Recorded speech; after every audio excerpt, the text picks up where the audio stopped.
Então, bom dia, olá a todos, todos os participantes do workshop da ação climática e o desafio da comunicação eficaz para o grande público.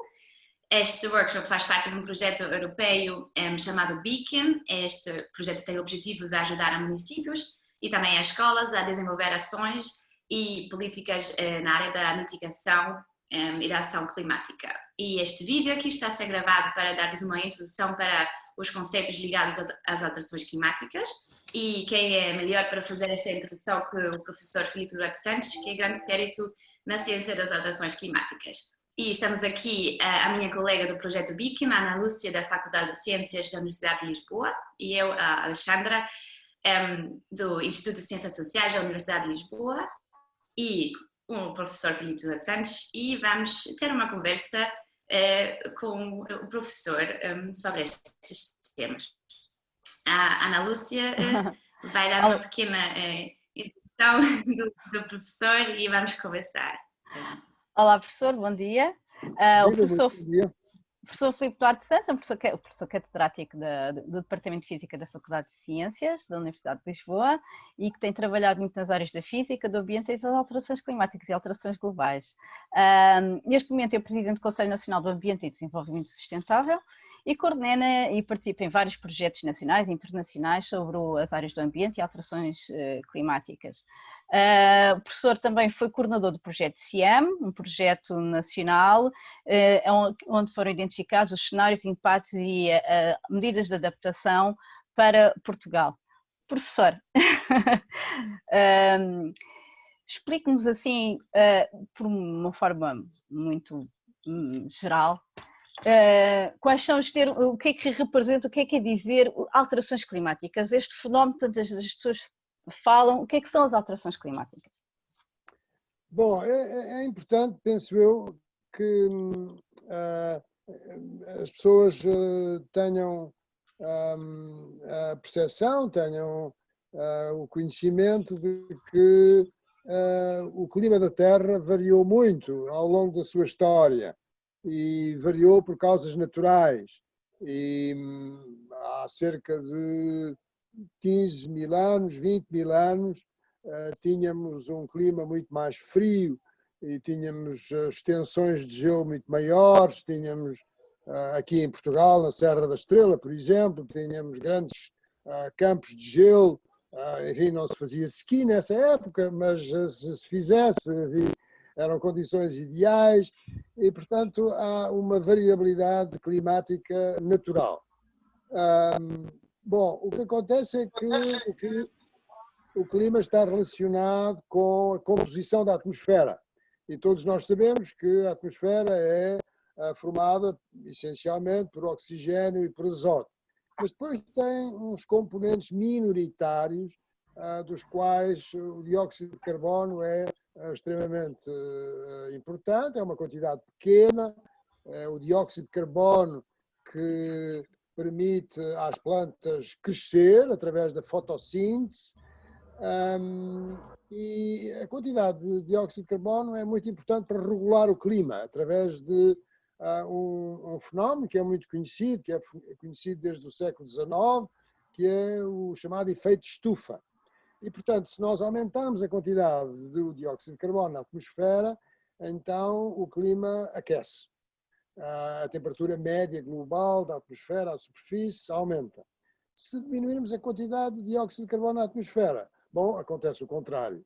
E estas oscilações na quantidade de dióxido de carbono, ou seja, na concentração atmosférica de dióxido de carbono na atmosfera, essas variações têm-se dado ao longo da história da Terra também, mas desde a Revolução Industrial, portanto, desde há cerca de 250 anos, a humanidade começou a mudar o seu paradigma energético. Até então a energia era sobretudo sob a forma de biomassa e os músculos das pessoas, não é? E também dos animais que os davam, mas começou-se a utilizar carvão e grandes quantidades de carvão, depois petróleo, grandes quantidades de petróleo e finalmente gás natural. Ora bem, estes combustíveis, chamados combustíveis fósseis, quando se faz a sua combustão, libertam para a atmosfera dióxido de carbono. E é esse dióxido de carbono que já aumentou de cerca de 46%, 46% desde o tal período do século XVIII da Revolução Industrial, e, portanto, é uma modificação da composição da atmosfera muito rápida, muito rápida. E é isso que as pessoas estão a significar, é isso a que se estão a referir quando falam das alterações climáticas, neste caso, causadas por algumas atividades humanas, ou seja, antrópicas ou antropogénicas, como se queira dizer. Também a desflorestação que tem outras consequências negativas, não é? Para o ambiente, como seja a perda de biodiversidade, mas a desflorestação, sobretudo nas regiões tropicais, tem o mesmo efeito de lançar dióxido de carbono para a atmosfera. Não é só o dióxido de carbono, é também o metano, mas enfim, para simplificar, o dióxido de carbono é realmente o mais importante para provocar essas tais alterações climáticas que referiu. Muito obrigada. Esta foi uma muito boa explicação. E chega-nos um bocado para a questão, então, por que nos temos que preocupar com este problema? Ou seja, qual é o impacto desta subida do CO2 na atmosfera e quais são os impactos a nível global e depois também no contexto de Portugal, que temos que esperar? Bom, efetivamente, há razões para, enfim, por uma certa preocupação, porque este aumento do efeito estufa a que me referi, ou seja, estas alterações climáticas, têm consequências sobre o clima. E todos nós somos um pouco afetados pelo clima. Evidentemente que há locais em que o clima é mais agradável do que outros, e as pessoas vivem praticamente em todos os climas, desde os muito frios, nas latitudes elevadas, até às zonas tropicais, até aos desertos, ou regiões muito semiáridas. Mas o que acontece é que há um aumento da temperatura global, afetando todo o planeta. E o que isso provoca são ondas de calor. Eu penso que todos nós já tivemos na presença, enfim, já sentimos ondas de calor mais frequentes, que evidentemente são mais agressivas nas regiões onde a temperatura é mais alta, não é? Mas que afetam todo o mundo. E, portanto, temos recordes de temperatura em que ela vai acima de 50 e tal graus, e, portanto, isso é muito desconfortável para as pessoas e também tem consequências para, sobretudo, as pessoas com idade e com problemas cardiovasculares e que são mais vulneráveis a excessos de calor. Bom, isto é um exemplo. O outro, das consequências das alterações climáticas. O outro é o facto dos fenómenos extremos, os fenómenos do tempo, meteorológicos extremos, serem mais frequentes e mais intensos. Em Portugal, e não só em Portugal, mas no sul da Europa, toda a região do Mediterrâneo, na região norte do Mediterrâneo, também na região sul, ou seja, no norte da África, toda esta região está a ter secas mais frequentes e mais prolongadas. E isso, evidentemente, tem consequências sobre os recursos hídricos. Nestas regiões sempre houve secas, portanto não é uma coisa nova, simplesmente as secas são mais intensas e mais prolongadas. E, portanto, mais frequentes, não é? E, portanto, isso é algo que afeta a agricultura, afeta os recursos hídricos. É preciso, em certos casos, é necessário encontrarmos novas disponibilidades de água, não confiar apenas na água da chuva, da precipitação, mas em termos outras disponibilidades de água, como seja aquela que resulta do tratamento das águas residuais urbanas, que podem ser tratadas e podem ser utilizadas na agricultura e para outros fins, e também da dessalinização da água do mar. Evidentemente que temos os aquíferos, não é? A água que está no subsolo, mas isso é uma reserva muito importante. É uma reserva muito importante que, com menor precipitação, devido às secas, esses aquíferos começam a ficar com menos água e são muito importantes porque é, no fundo, a nossa última reserva de água. E, portanto, esse é um aspecto importante. A outra consequência, e também é um fenómeno extremo, são os temporais.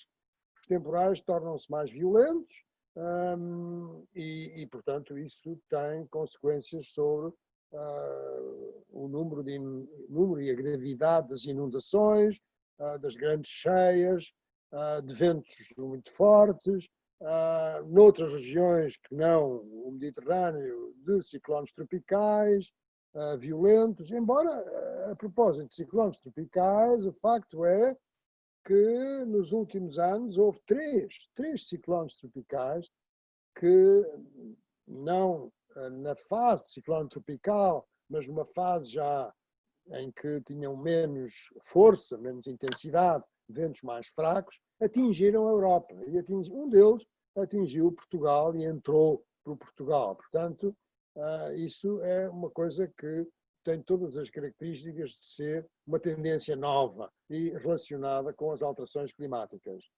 Finalmente, temos a subida do nível médio do mar, que é bastante preocupante, sobretudo para as zonas baixas e para as zonas, para os portos e, sobretudo, para as cidades que estão no litoral, e há muitas cidades, há uma grande parte da população humana que vive nas zonas costeiras.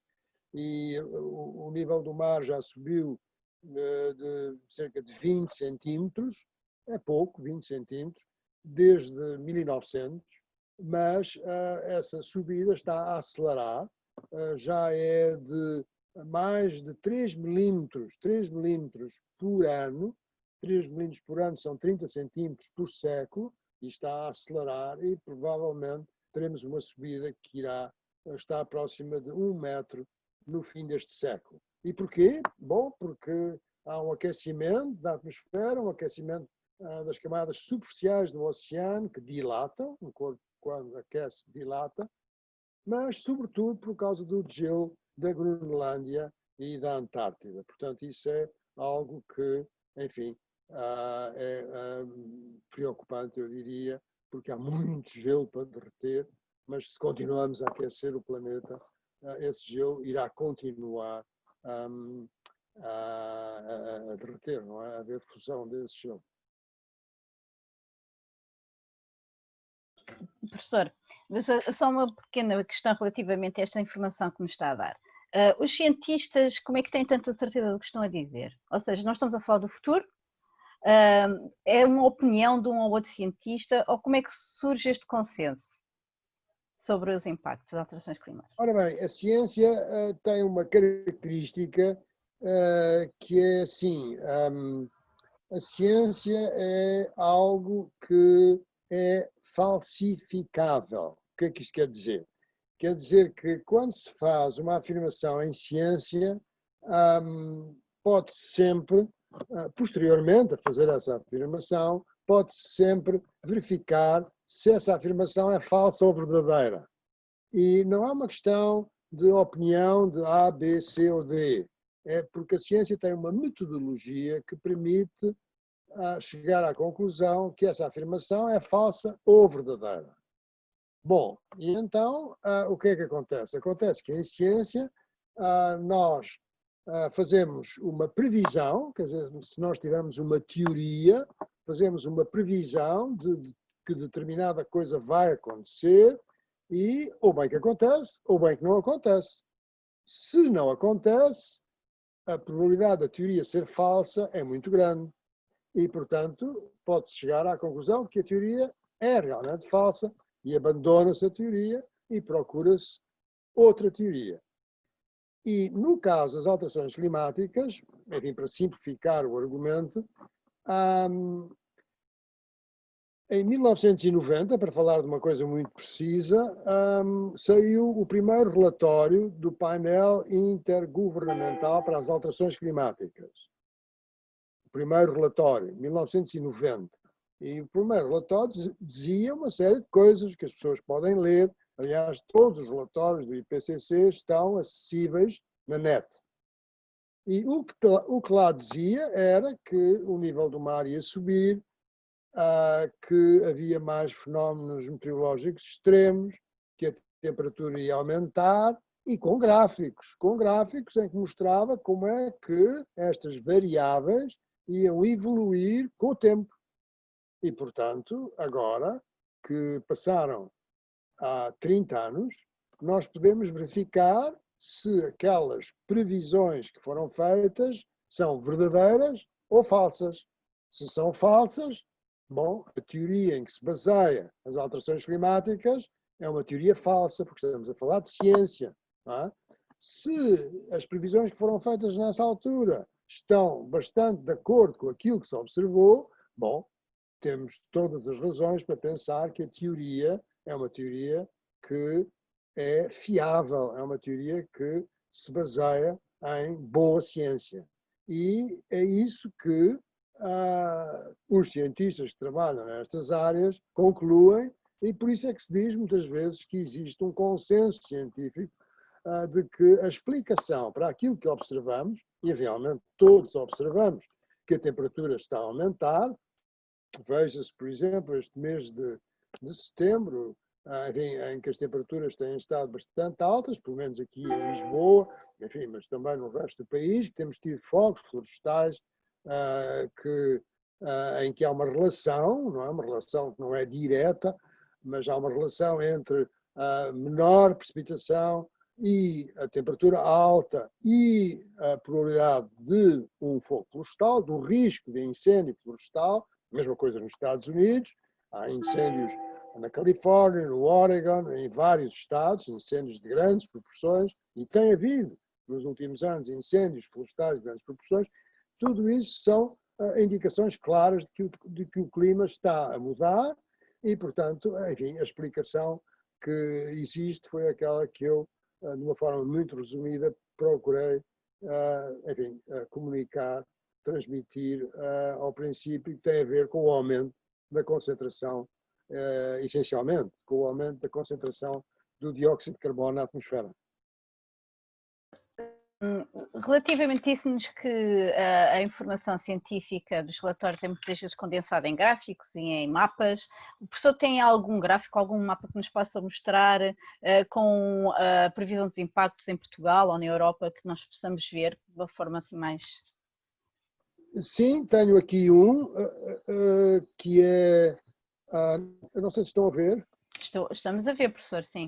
Está a ver. Portanto, tenho aqui este gráfico que é precisamente o aumento da concentração do tal dióxido de carbono, que é muito importante, é o que faz as plantas crescer, a ver, e que foi medido desde antes de 1960 por um cientista chamado Charles Keeling, numa estação de observação que existe no topo de uma das ilhas de Hawaii, do arquipélago de Hawaii, e vê-se que aquele gráfico mostra que esta concentração tem aumentado e atualmente, em julho de 2019, era de 411 partes por milhão em volume.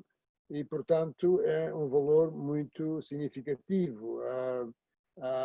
Antes da Revolução Industrial, tinha um valor da ordem de 280, estão a ver? Portanto, foi um aumento muito significativo.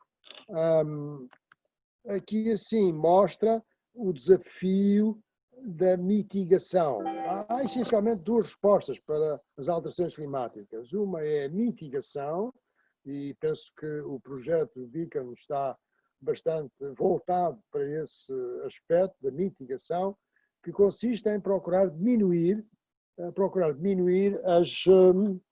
as emissões de gases com efeito estufa.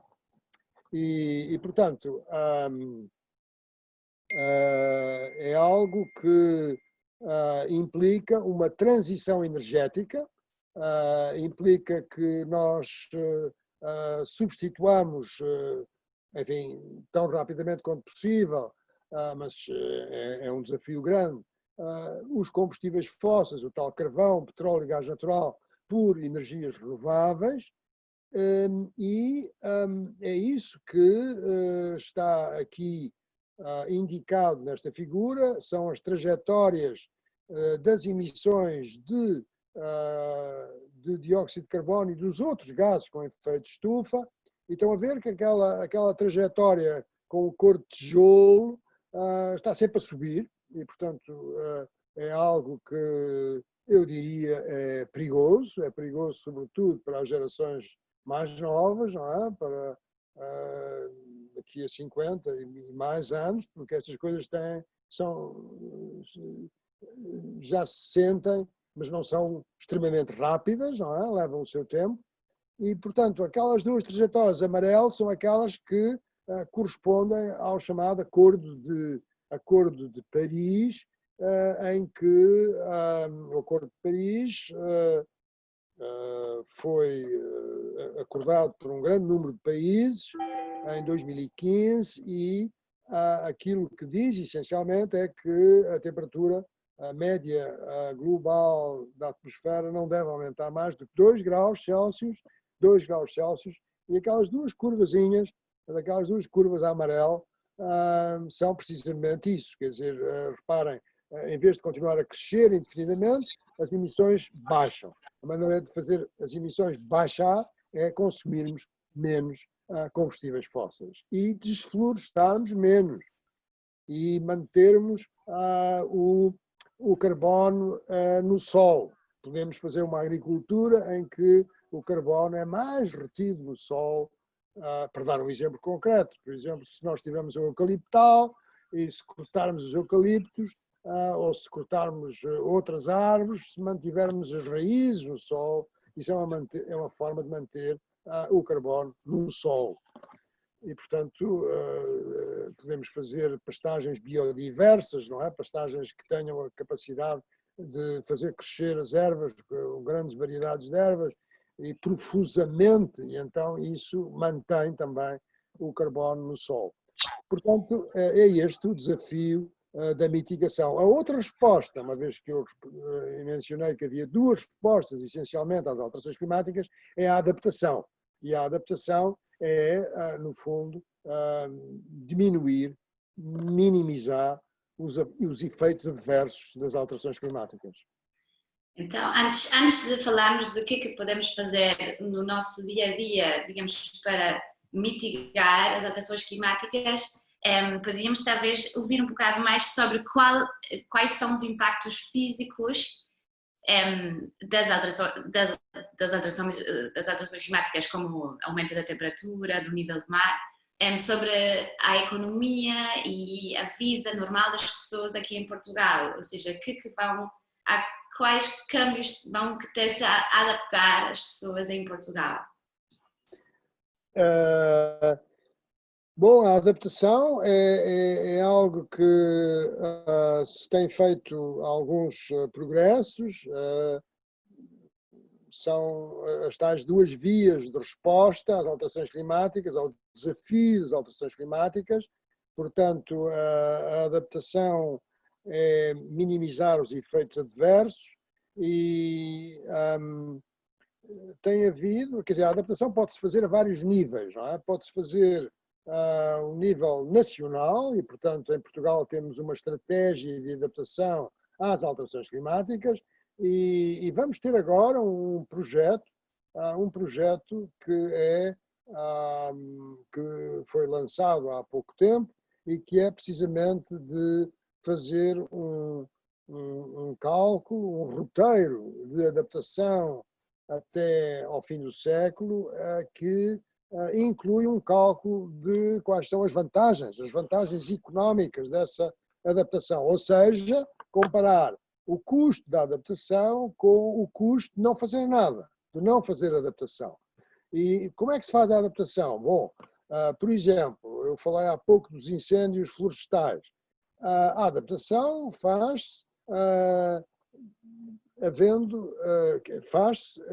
através da criação de florestas de outro tipo. Há florestas em que não são monoflorestas, mas são florestas que têm várias espécies e, portanto, essa diversidade dá maior resistência e diminui o risco de incêndio. Portanto, representa uma modificação da paisagem no sentido de adaptar a um clima diferente. E há espécies que estão mais adaptadas do que outras a este clima diferente que está a aparecer.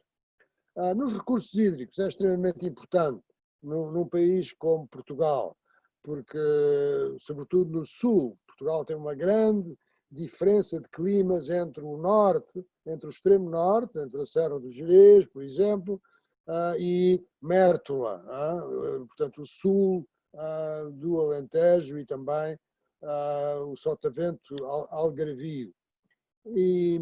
Portanto, a questão da água, sobretudo no sul, é uma questão que é necessário ter atenção, porque as pessoas continuam a precisar de água e, sobretudo, a maior parte do consumo de água é para a agricultura, cerca de 70 e tal por cento, 76% de toda a disponibilidade de água vai para a agricultura.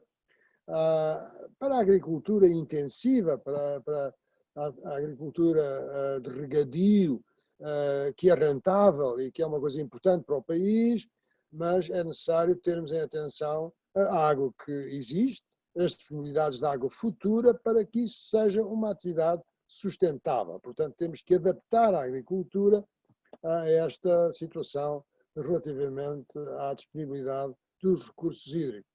Outro setor, muito importante é o setor da saúde, da saúde humana. As alterações climáticas têm impactos sobre a saúde humana, em particular as tais ondas de calor que eu já referi, mas também as doenças transmitidas por vetores. Vetores, ou seja, por agentes patogénicos que são transportados, por exemplo, por mosquitos, ou são transportados por carraças. E, portanto, esses vetores, esses mosquitos ou carraças, podem, com as alterações climáticas, passar a ter um clima mais favorável. E, sendo um clima mais favorável, proliferam e temos, então, essas doenças se esses vetores estiverem infectados com o tal agente patogénico. Isso aconteceu com o dengue na Madeira. Com o dengue na Madeira, que apareceu o agente, estavam lá os mosquitos estavam bem com aquele clima, com um clima que se está a mudar e, portanto, apareceu o dengue, está neste momento controlado, mas temos que estar permanentemente a monitorizar a situação para evitar que ele se propague.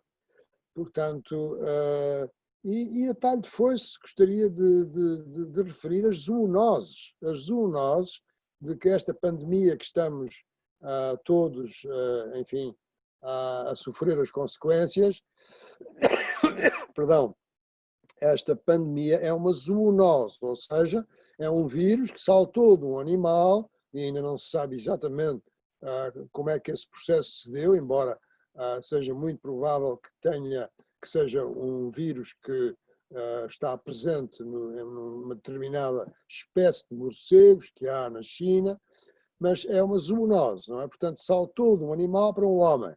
Ora bem, com a desflorestação e com as alterações climáticas, os contactos entre a humanidade e também com o aumento da população, enfim, isso também é importante, os contactos da população humana com os animais selvagens são maiores. Há uma certa tradição em certos sítios de comer animais selvagens e outras coisas, e, portanto, tudo isso potencia a possibilidade dessas zoonoses. E, portanto, estão a ver que a saúde humana e a relação com o clima é algo e as alterações climáticas é algo bastante importante. Mas depois também temos a agricultura, não é? A adaptar a agricultura a a essas alterações climáticas. Temos a biodiversidade, que é muito importante e que também é afetada por esta alteração climática. Temos as zonas costeiras. Portugal tem, sobretudo na zona oeste, na costa oeste, entre Nazaré, digamos, e a foz do Rio Minho, portanto, na fronteira com Espanha, temos uma costa relativamente baixa, em certas zonas é arenosa, e é uma costa que está a recuar. Está a recuar, neste momento, por razões de deficiência no transporte de sedimentos pelos rios, mas também pelo facto de que o nível do mar está mais alto, as ondas chegam mais longe em terra e, portanto, são mais destrutivas, e isso é um fenómeno que se tende a agravar e, portanto, aí também temos que ter muita atenção às alterações climáticas. Há países que estão numa situação muito pior relativamente a esta subida do nível médio do mar, como seja, por exemplo, o Bangladesh, para falar de um país em desenvolvimento, ou um país com uma economia avançada, como seja a Holanda, ou o estado da Flórida, nos Estados Unidos, mas por todo o mundo é um problema que vai ser complicado as pessoas adaptarem as zonas costeiras a esta subida do nível médio do mar. O professor falou já da adaptação, muito bem, e falou também de mitigação. O nosso projeto é sobre a ação climática e a pergunta que lhe faço é a seguinte: visto a situação que nos apresentou, o que é que nós podemos fazer no nosso dia-a-dia? O que é que as comunidades, o que é que os jovens e os adultos também podem fazer para nós conseguirmos minimizar os impactos do que o professor falou? É uma excelente pergunta. Eu diria que há uma coisa que é realmente importante, penso eu, e que talvez seja, de certo modo, a chave do problema, que é termos uma relação mais próxima da natureza. Penso que isso é a questão essencial. E em muitos casos, nesta pandemia, nós tivemos muitas pessoas que saíram das cidades e que estiveram, enfim, em zonas rurais e há muitos depoimentos, testemunhos de pessoas que, apesar de todo o desconforto e dos problemas, enfim, e da crise económica, etc., mas que apreciaram, não é? Essa possibilidade de contacto com a natureza, não é? E também a menor poluição que houve nas cidades devido a menor trânsito automóvel, etc. Portanto, nós temos uma relação que não é saudável, uma relação que está quebrada com a natureza. E a mim parece-me que restaurar essa relação é a chave do problema. Em relação às alterações climáticas de forma específica, bom, é essencial compreender o que é que elas são, qual é a sua causa.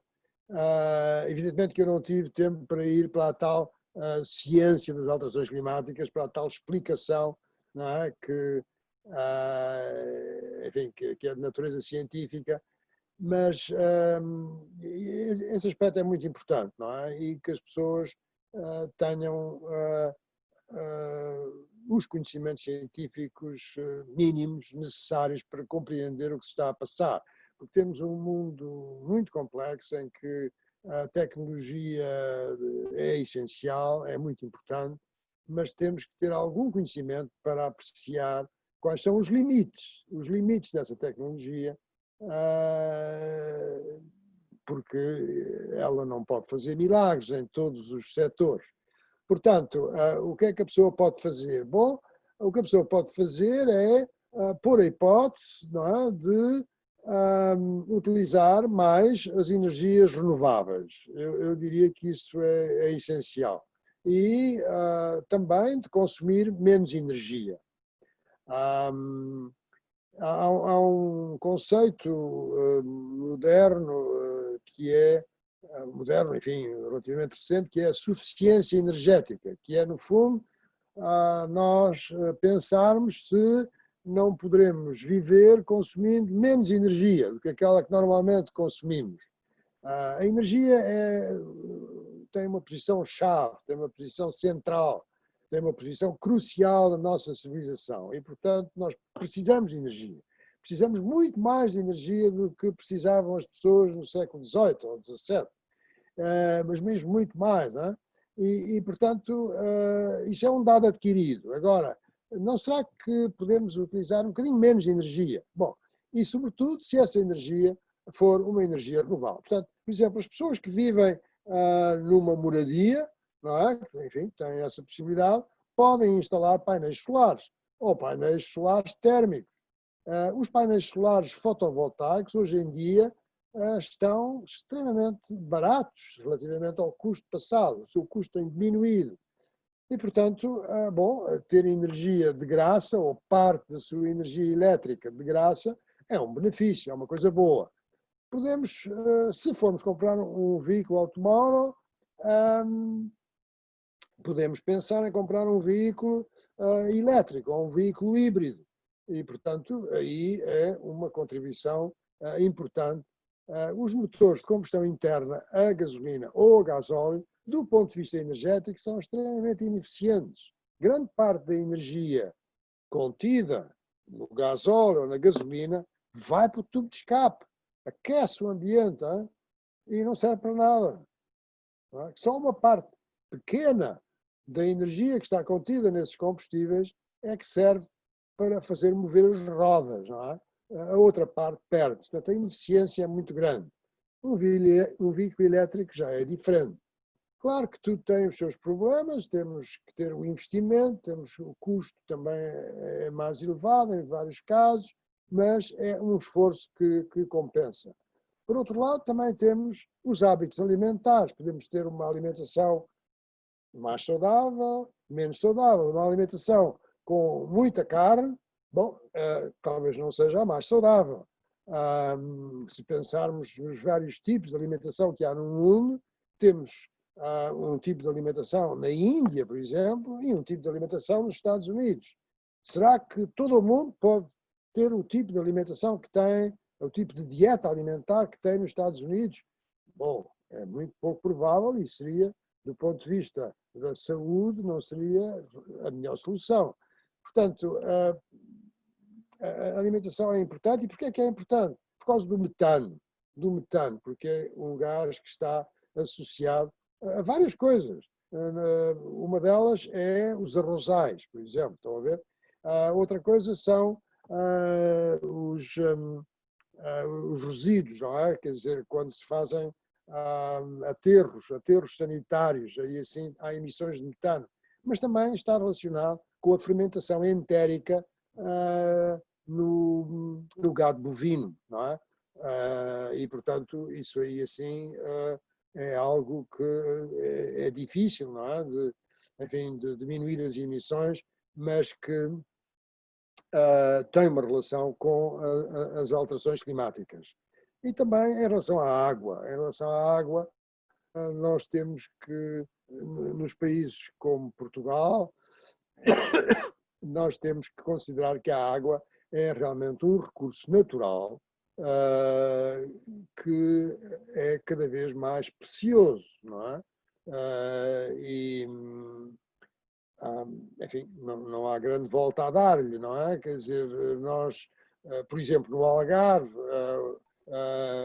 nós fizemos recentemente um trabalho, um projeto de investigação que constituiu de investigação e desenvolvimento, que foi o PIAAC-AMAL, ou seja, um plano de adaptação para a comunidade intermunicipal do Algarve, para todas as câmaras municipais do Algarve, que coincidem com a região do Algarve. Enfim, é o único caso que há em Portugal desta coincidência. E, enfim, tivemos a oportunidade de verificar que o impacto das alterações climáticas nesta região, nesta comunidade intermunicipal. Um dos setores em que esse impacto é mais, digamos, importante de ter em conta e procurar que haja nesse setor adaptação às alterações climáticas é precisamente o setor dos recursos hídricos. E ouvindo exatamente o que estamos a ouvir de que nos está a contar, não só em termos de adaptação, mas também em termos de mitigação, em Portugal, institucionalmente, estamos a preparar-nos para todos estes desafios que nos está a mostrar? Portanto, a pergunta é em relação à mitigação, não é? Quer dizer, em Portugal. Há uma iniciativa recente que eu aproveito esta oportunidade para manifestar a minha opinião. É uma iniciativa que o governo de Portugal tomou, que é de desenvolver uma fileira industrial de hidrogénio verde ou hidrogénio renovável. E penso que é uma aposta certa. Esta iniciativa foi tomada em grande sintonia, em grande acordo e, enfim, até com a ajuda da Comissão Europeia. E qual é o objetivo? Bom, o objetivo é o seguinte, é que a água, como todos sabemos, é formada por hidrogênio e oxigênio. E se nós fizermos passar uma corrente elétrica na água, conseguimos fazer a eletrólise da água, ou seja, separar o hidrogênio do oxigênio. E podemos, portanto, armazenar esse hidrogênio. E depois o que é que podemos fazer a seguir? A seguir podemos inverter o processo e juntar o hidrogênio ao oxigênio. E com isso, o que é que nós produzimos? Produzimos duas coisas.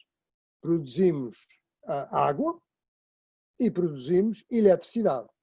E, portanto, estão a ver que se nós, um dos problemas, antes disso, talvez referir que um dos problemas das energias renováveis, em particular da energia eólica e da energia solar, é a sua intermitência. Ou seja, no caso da energia solar, evidentemente que à noite não funciona. Se estiverem nuvens, funciona muito pior. Se estiver muito mau tempo e nuvens muito espessas, funciona então muitíssimo mal. E, portanto, é intermitente, não é? E nós não controlamos isso. Em relação ao vento, é uma coisa semelhante, não é? Por vezes há vento e então há geração de eletricidade eólica, mas se não houver vento nenhum, bom, a ventoinha, não é? Está parada e não há geração de energia elétrica dessa maneira. E pode-se dizer, bom, mas é que as pessoas, a eletricidade, reparem, é algo que a oferta de eletricidade na rede de eletricidade tem que ser sempre exatamente igual à procura. Sempre exatamente igual. E, portanto, isto não é uma coisa fácil. Não é uma coisa fácil. E então, com a intermitência, é difícil. Bom, mas então em que é que o hidrogênio é importante?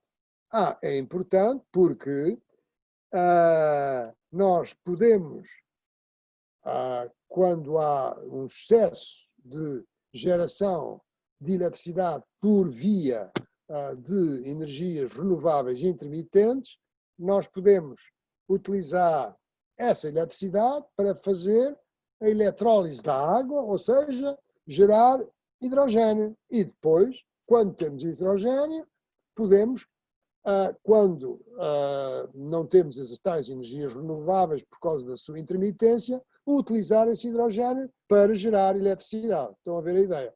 Portanto, o hidrogênio é um complemento excelente, à geração de hidrogênio nos países que têm grandes recursos de energias renováveis, em particular a energia solar ou a energia eólica. E não é só Portugal que está a fazer isto. quem está a fazer isto são os países com essas características, de terem muita energia solar e eólica. É o Chile, por exemplo. O Chile que tem um desenvolvimento económico que é, de certo modo, comparável ao de Portugal, e tem condições excepcionais de geração de energia solar no seu norte do Chile, na região do deserto do Atacama.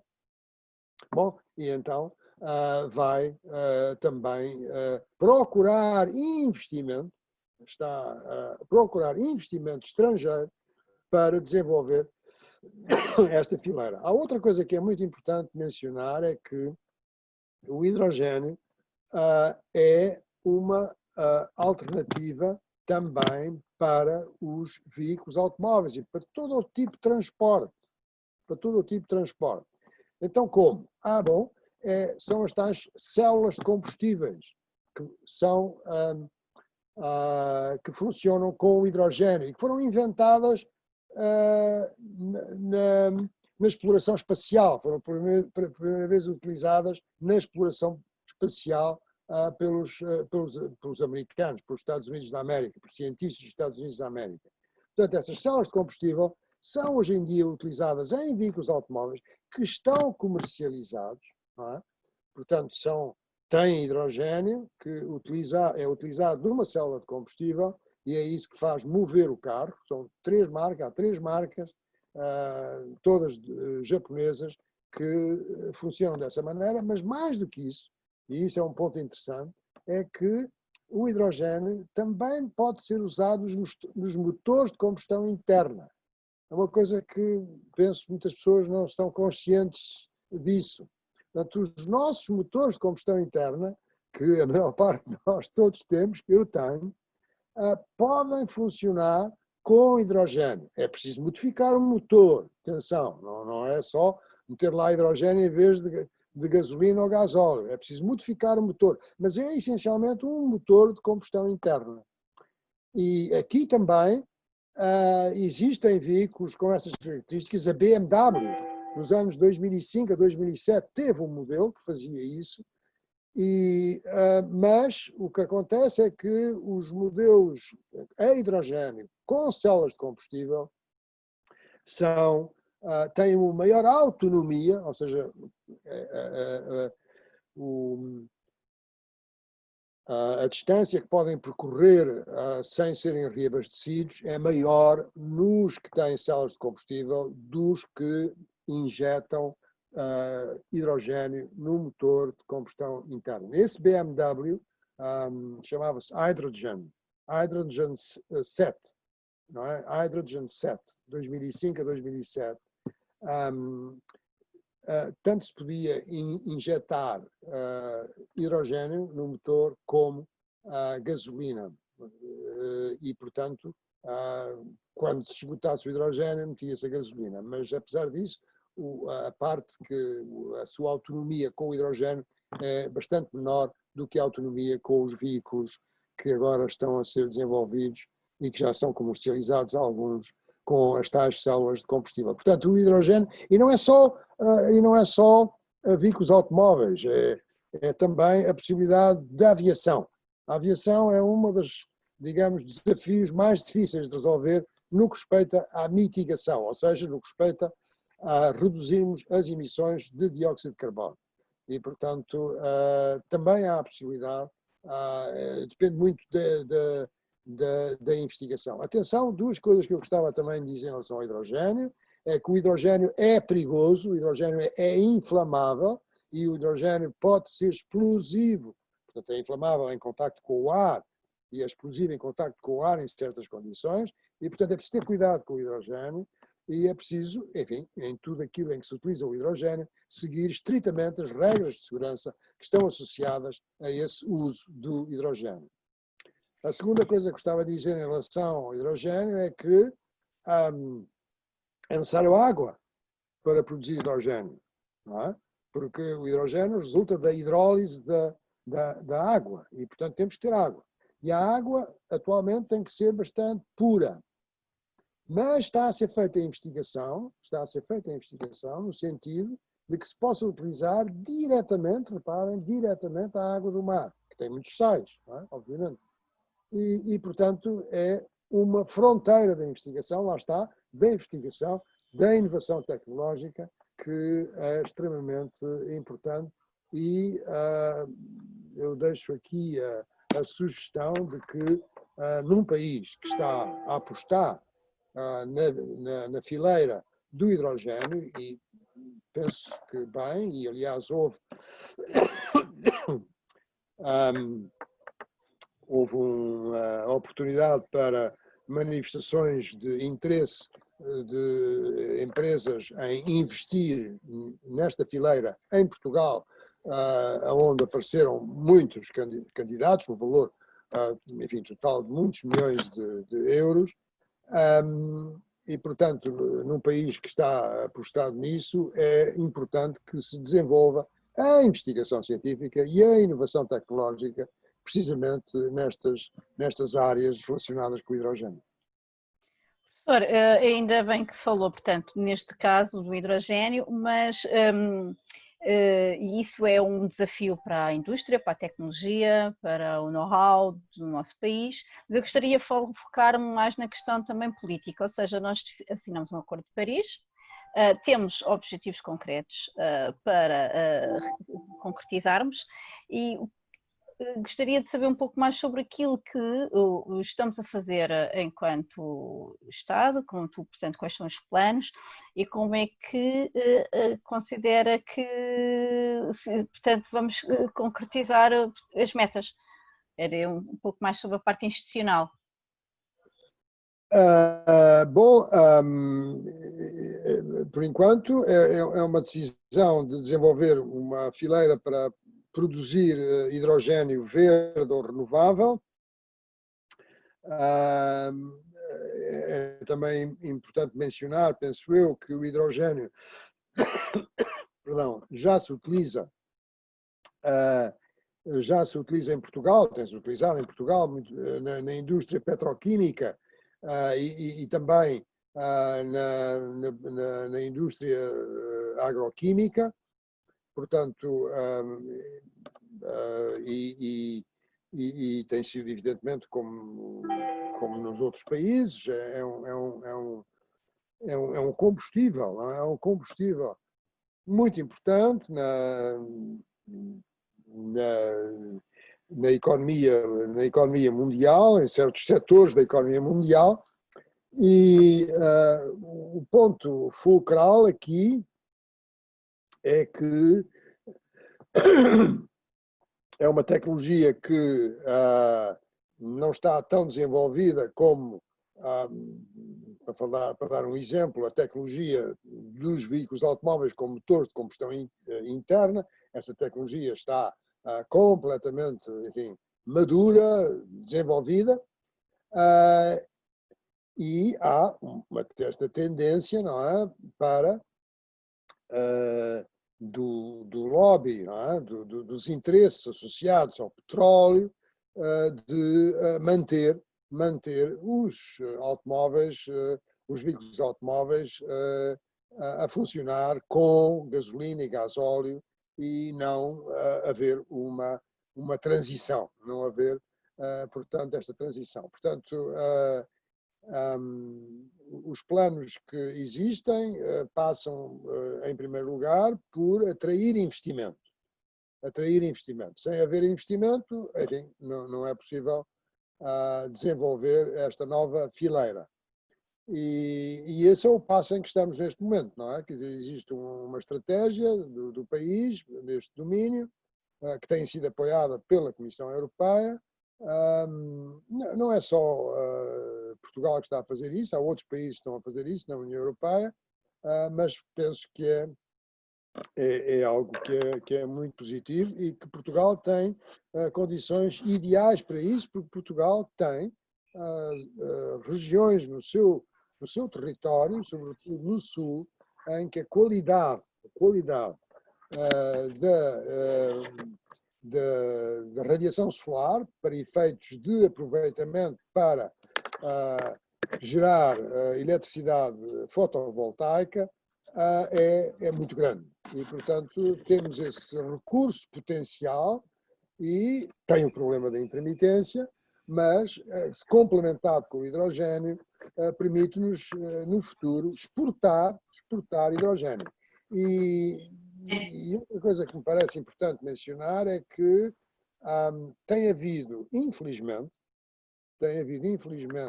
na União Europeia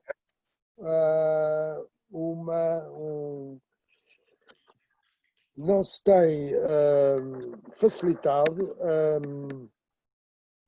o transporte de energia elétrica através dos Pirineus, através da fronteira entre a Península Ibérica e a Europa Central. E isso é uma limitação para a geração de eletricidade renovável em Espanha e em Portugal. E eu diria, deplorável que isso não se tenha resolvido ainda. Mas, enfim, seria muito longo estar agora aqui a falar sobre as razões disso, mas, de qualquer modo, é uma situação que é deplorável e que não acontece no caso do hidrogênio, porque o hidrogênio pode seguir por via marítima e não tem qualquer espécie, ou mesmo por via terrestre, não tem qualquer problema de termos uma ligação por via elétrica com o resto da Europa. Então, professores, estamos a perceber que quer dizer que uma substituição de todos os combustíveis pelo hidrogênio vamos resolver todos os problemas de emissões de CO2 a largo prazo. Entretanto, esta tecnologia ainda não está desenvolvida para ser nos próximos, digamos, 5 a 10 anos, com certeza. Então, a pergunta é, entretanto, o que é que temos que fazer? Porque, entretanto, estamos a emitir CO2 e entretanto, vai ter que haver outras medidas que têm que ser tomadas, não é? Até esta tecnologia ser desenvolvida e poder penetrar o mercado mundial. Então, é mais por aí que queríamos perguntar, o que é que tem que acontecer, entretanto, paralelamente ao nível institucional, para implementar estas reduções de CO2 que nos roteiros e nos planos estão a ser, que são o objetivo destes planos. Pode-nos contar um bocado mais sobre isto? Sim, bom, Portugal tem um roteiro para a neutralidade carbónica. O que é que significa a neutralidade carbónica? A neutralidade carbónica tem um sentido bastante preciso, perdão, e a neutralidade carbónica é o reconhecimento de que não é possível, até 2050, porque o seu horizonte temporal é 2050, não é possível até 2050 nós deixarmos de consumir completamente combustíveis fósseis. Isso não é possível, porque eles fazem muito, quer dizer, eles fazem parte da nossa economia de uma forma muito profunda. E, portanto, vamos continuar a consumir combustíveis fósseis, mas menos, muito menos do que consumíamos no passado. E, portanto, há que compensar essas emissões com o sequestro de CO2. E, portanto, Portugal tem um roteiro de descarbonização até 2050, que é um documento muito bem feito, na minha opinião, que tem vários cenários possíveis e que tem medidas concretas em vários domínios, em vários setores socioeconómicos. E, portanto, tem um roteiro para o setor da energia. E reparem, aí há, nesse setor, boas notícias, porque em grande parte, devido à pandemia do Covid-19, o carvão está a ser um combustível que está a ser preterido, quer dizer, está a ser menos competitivo do que era. E porquê? Porque o carvão torna-se mais caro do que carvão para gerar eletricidade. Torna-se mais caro, portanto, estou a falar das centrais térmicas a carvão, que geram eletricidade. Torna-se mais caro do que o gás natural e torna-se mais caro do que as centrais solares fotovoltaicas. E, portanto, o consumo de carvão, desde o início desta pandemia, digamos, desde fevereiro, março, o consumo de carvão na Europa e nos Estados Unidos baixou muito.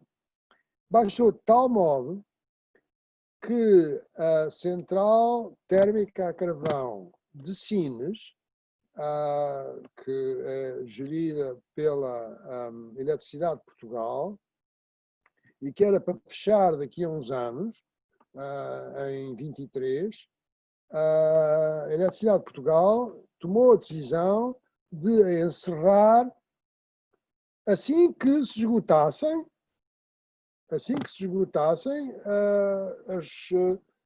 a reserva de carvão que lá têm e, portanto, não tencionam comprar mais carvão e vão fechar a central. Portanto, estão a ver bem esta decisão extremamente importante.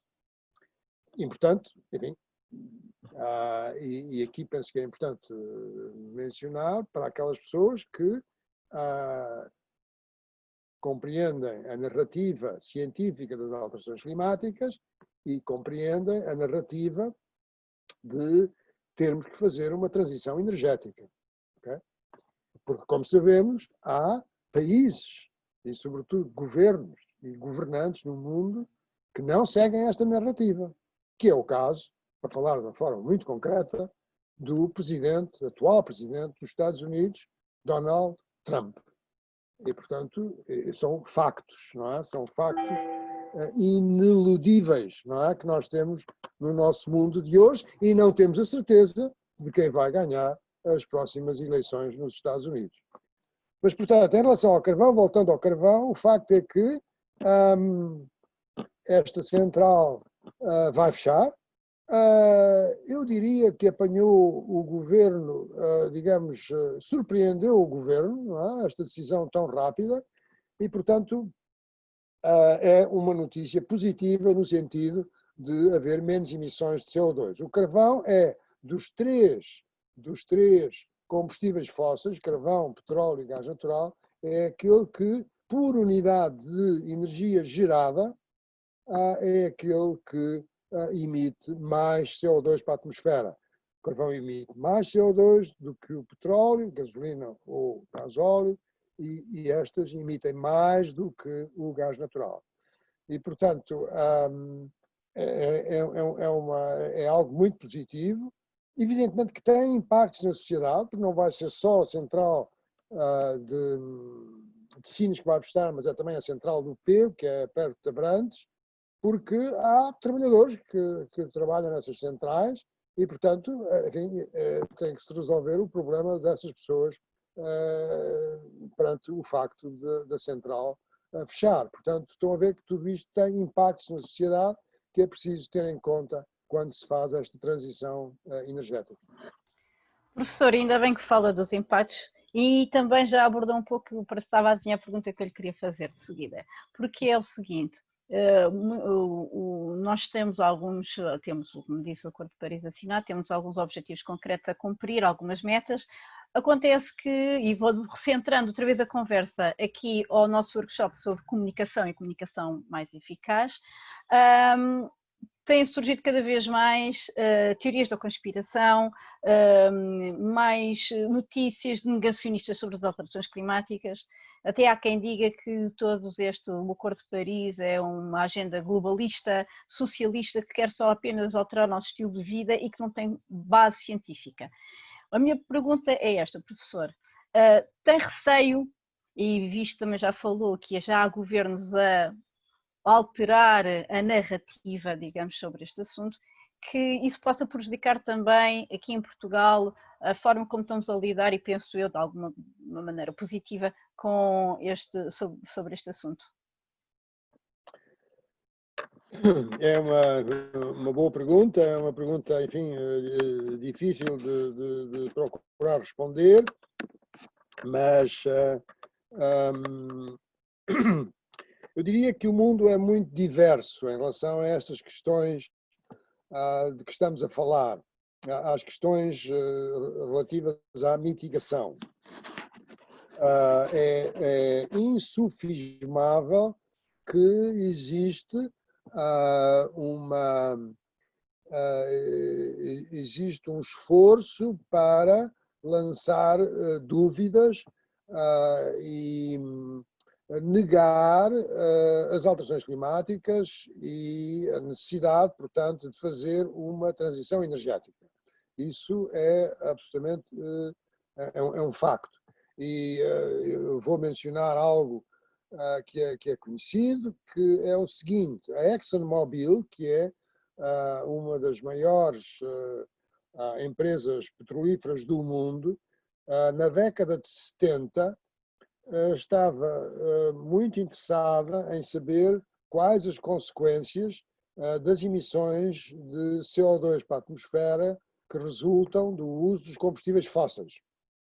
E tinha um departamento de clima. Portanto, a ExxonMobil tinha um departamento para estudar o clima. E esse departamento, nessa época, era, enfim, um departamento com cientistas e com uma produtividade científica, produtividade em termos de artigos científicos, muito maior que, eu diria, a maior parte, ou grande parte, dos departamentos de física e de ciências da Terra através do mundo. Inclusive, a questão que havia nessa época era saber se o CO2, que era emitido na combustão dos combustíveis fósseis, em particular o petróleo, porque eu sei que era o seu grande negócio, se esse CO2 seria absorvido ou não pelo oceano. Porque se fosse absorvido em grande quantidade pelo oceano, não havia problema, porque enfim, a quantidade que se acumulava na atmosfera era relativamente pequena e, portanto, as alterações climáticas não seriam muito, enfim, não teriam a capacidade de serem violentas no futuro. E, portanto, eles colocaram um petroleiro, um grande petroleiro, a fazer viagens dos Estados Unidos para a África para colherem amostras de água do mar, para analisarem essa água do mar e verem qual era o dióxido de carbono dissolvido nessa água do mar. Portanto, estão a ver, enfim, o esforço de investigação que a ExxonMobil fez nos anos 70. E o facto é que concluíram que as consequências de continuar a utilizar em larga escala os combustíveis fósseis eram perigosos para a humanidade. E há textos de responsáveis, não os cientistas da tal divisão de clima da ExxonMobil, mas responsáveis da ExxonMobil, a afirmar que era necessário fazer uma transição energética, porque caso contrário se colocaria em perigo a humanidade. E isto está escrito, está documentado. O que é que aconteceu? Aconteceu que tudo isto passava-se nos anos 70, na década de 70, e quando veio a década de 80, começaram a haver sinais bastante claros da alteração climática e, sobretudo, ondas de calor recorrentes nos Estados Unidos. Até que em 1988 houve uma onda de calor fortíssima e o Senado, ou melhor, o Congresso americano, neste caso House of Representatives, a Casa dos Representantes, achou que era qualquer coisa complicada e que era melhor ouvir os cientistas.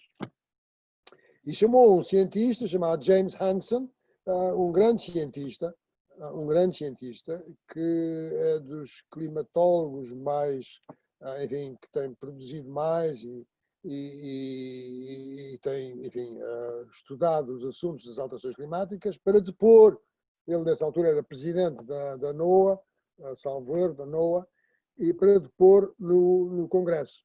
E ele disse, bom, estas ondas de calor são causadas pelas alterações climáticas, que por sua vez são causadas pelas emissões de CO2 para a atmosfera, e, portanto, se nós não invertermos caminho, isto vai piorar. E foi nessa época também que houve a crise do petróleo. A crise do petróleo relacionada com a mudança de regime na Pérsia, no Irão. E isso teve consequências a nível do petróleo. A British Petroleum é outra das grandes companhias, o BP, não é? Que nós todos conhecemos, não é?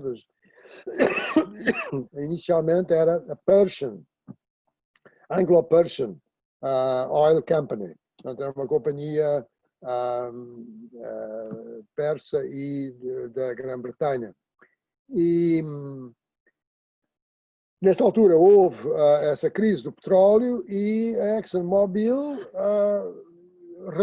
raciocinou da seguinte maneira: bom, perspectiva-se que o Congresso dos Estados Unidos vai dificultar a atividade das companhias petrolíferas. Perspectiva-se que vamos ter uma transição energética. O preço do petróleo está muito baixo. Estamos a perder negócio, não estamos a ter os lucros que tínhamos, a que já nos habituados, e, portanto, a situação é complicada. Como é que nós vamos reagir a isto? E a decisão foi: vamos reagir a isto lançando dúvidas sobre esta explicação para as tais ondas de calor que na década de 80 se começaram a sentir nos Estados Unidos da América. E a partir daí a ExxonMobil não só lançou dúvidas, como negou e como, enfim, fez todos os possíveis para que este assunto das alterações climáticas não fosse levado a sério. E, portanto, isto criou uma tradição, não é? Que tem sido analisada por muitas pessoas e há muitos livros sobre isso, e, inclusive, há artigos científicos que identificam quais são as fontes de financiamento dos think tanks, sobretudo através de think tanks, ou seja, enfim, centros de estudo, fundações americanas, dos think tanks que se opõem ou que negam as alterações climáticas e as explicações que existem. Portanto, em resumo, o lobby dos combustíveis fósseis é extremamente forte nos Estados Unidos. Grande parte do poder económico e do poder militar que os Estados Unidos têm deve-se à indústria petrolífera, e há setores do espectro político nos Estados Unidos que consideram que este poder não se pode de modo nenhum pôr em causa e, portanto, fazem tudo o possível para continuar no paradigma dos combustíveis fósseis e para evitar, por todos os meios ao seu alcance, que se faça a transição energética. E isso tem, digamos que, tentáculos, tem consequências através de todo o mundo, sobretudo, evidentemente, nos países que são produtores de petróleo. Na Europa, enfim, é um facto, não tem prevalecido esta postura política, e a Europa tem adotado uma posição em que a sua política tem sido fundamentada na ciência. E, portanto, isso é gratificante, penso que é uma coisa muito positiva. Embora haja, na Europa, países cuja economia depende, em parte, em maior ou menor parte, dos combustíveis fósseis, do carvão em especial, que é o caso da Polónia e também da Alemanha, que, com grande dificuldade, conseguiu agora ter um plano de phasing out, de acabar com a exploração das minas de carvão e o uso de centrais a carvão. Mas é uma coisa que ainda vai levar bastante tempo. No caso de Portugal, aqui, fruto da história geológica deste território, nós temos muito poucas, se tivermos algumas, mas temos poucas, se tivermos algumas, reservas de combustíveis fósseis. Tínhamos algum carvão no norte do país, mas são minas, digamos que com pouca quantidade de carvão, e a termos petróleo e gás natural são quantidades que não são muito aliciantes e, portanto, fruto enfim, deste facto e também enfim, do nosso alinhamento, não é, com as preocupações da União Europeia em relação às alterações climáticas, nós decidimos não, quer dizer, o governo português, e isso penso que tem uma grande aceitação pública, decidimos não fazer a exploração dos combustíveis fósseis em Portugal. Mas isso não quer dizer que em Portugal também não apareçam, enfim, de vez em quando, vídeos e, enfim, e outras. Quando eu faço intervenções em palestras ou, enfim, intervenções públicas, tenho sido com alguma frequência confrontado com pessoas que contestam as alterações climáticas, contestam a explicação antropogénica das alterações climáticas e, enfim, com argumentos que às vezes são mais sofisticados, outras vezes menos sofisticados, mas realmente são argumentos rebatíveis, que se podem rebater, mas isso é algo com que tenho sido confrontado, aliás, como outras pessoas que trabalham nesta área científica. Muito obrigada. E, por fim, teríamos uma pergunta que está relacionada à pandemia que estamos ainda a viver, causada pelo Covid-19. Então, queríamos saber o que é possível ver é que as emissões, o que já falou também, é que as emissões desceram bastante durante, sobretudo, o confinamento, e esta diminuição das emissões devido ao Covid, e este vai ter um impacto suficiente para mitigar mais as alterações climáticas, ou seja, que as pessoas vão ficar no teletrabalho, ou seja, em geral, todas essas mudanças, o professor vê que no futuro vão ter um impacto importante sobre a mitigação das alterações climáticas. Sim, senhor. Vamos voltar atrás. Sim, senhor. Sim, senhor. Uma pergunta muito interessante. Bom, é um facto que a mobilidade a nível mundial baixou drasticamente, sobretudo no que respeita ao transporte aéreo, diminuiu drasticamente com o Covid-19, com esta pandemia. E isso significa que as emissões de CO2 também diminuíram. As estimativas são de que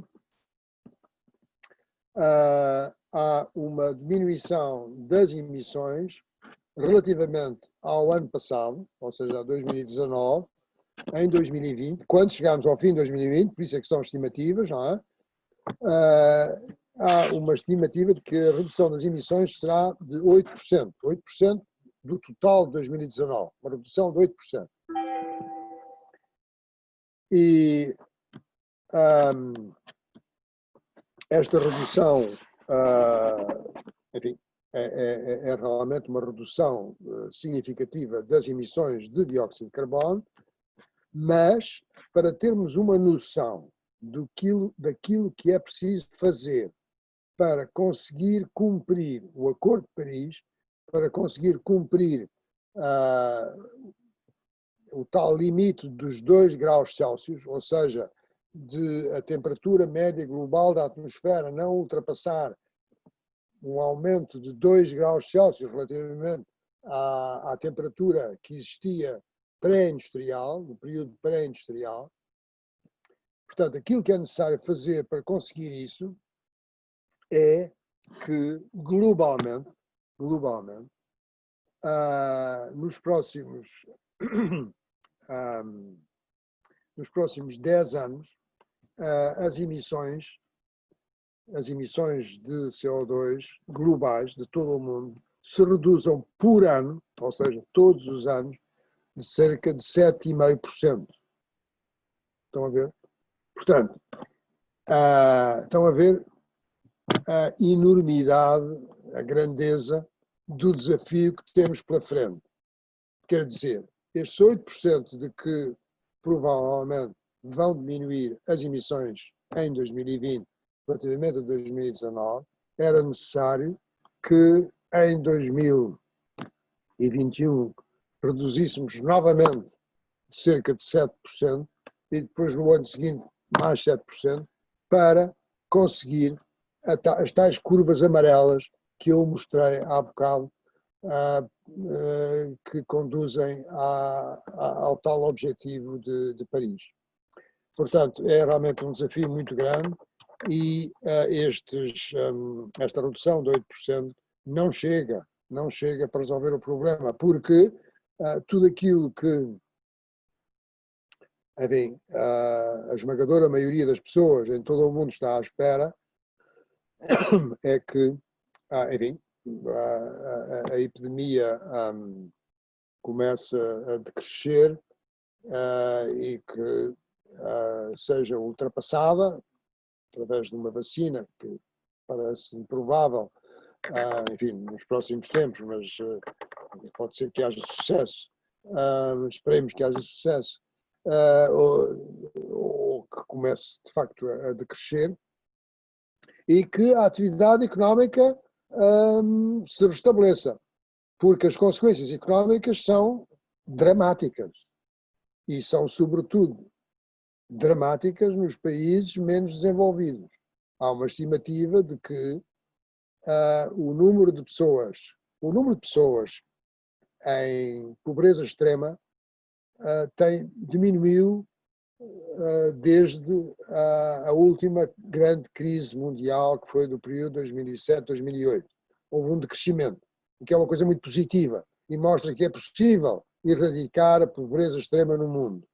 Mas o facto é que agora, com a Covid, estima-se que o número de pessoas em pobreza extrema aumente pelo menos de 100 milhões de pessoas. Portanto, estão a ver que as consequências são, sobretudo, são muito más para os países em desenvolvimento.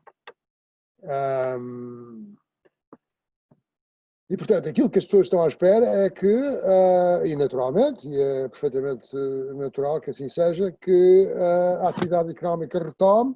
E como temos uma economia baseada no paradigma dos combustíveis fósseis, as emissões irão certamente aumentar em 2021 relativamente a 2020.